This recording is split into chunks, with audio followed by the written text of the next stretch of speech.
What's up, guys? Trickerbot here again. Right now, I'm still working on the 900, tearing her down. Still getting pretty close to pulling the motor.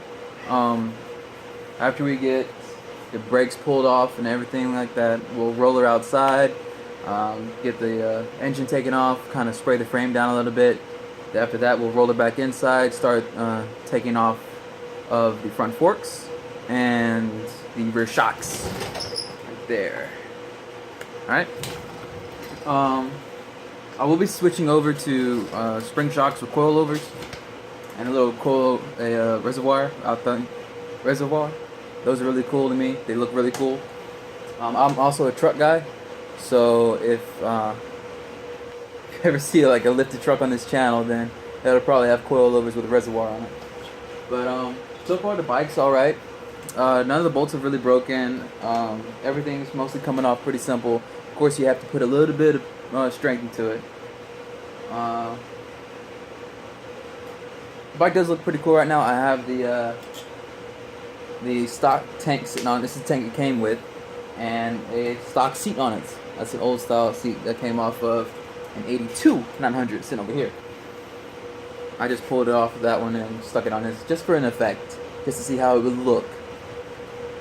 But that's pretty much what's going on at the moment. Not much else. Once we get the once I get the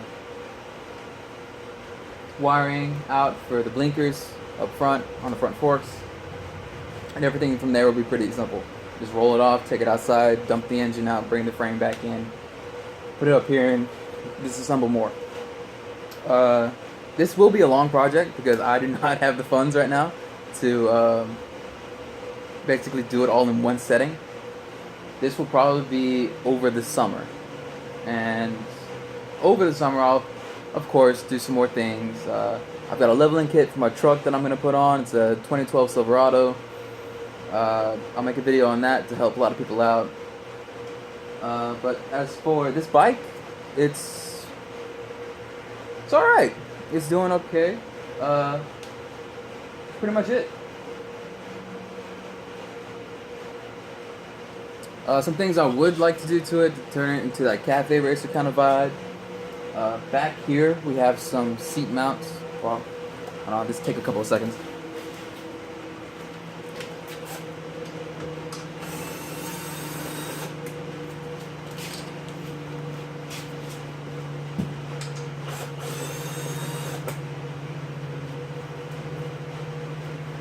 Alright, so like I said, back here we have a couple of seat mounts, or a fender mount. Bring the camera. Alright, so right here, we have this one, and we have this one. These two I will most likely cut out, just because I would like to run a frame hoop, which would consist of me cutting this off and welding on a hoop. Nothing too complicated, but it's alright. We'll be borrowing my friend's sawzall for that, and grinder and weld machine, everything. But front end, I don't know if you saw my first video, but I will be changing out these front forks to 1982 front forks. They're just the bottom half. The front half, I mean, of course it has to be rebuilt, cleaned, everything else. But the bottom half, what the 82 did, it brought this bolt right here for the axle and just brought it forward. So they put it in the front instead of down here. And then they had a 2-piston brake instead of a 1-piston brake on both sides as well as the rear. And I just like having that 2-piston caliper. It looks better to me, and I like having that confidence in knowing that I can stop. That's pretty much it for the bike. Like I said, I am not a professional. I do not have a mechanic degree. I can rebuild carbs a little bit. Rebuilt the ones on this bike, and she's pretty nice over there. So yeah, like I said, if you want to stick with me and go watch me go throughout this build, then just subscribe to the channel. I don't expect a lot of views at all. This is just for me, so that I have a video record of what I'm doing to the motorcycle. All right, so thanks guys for watching. Catch you on the flip side.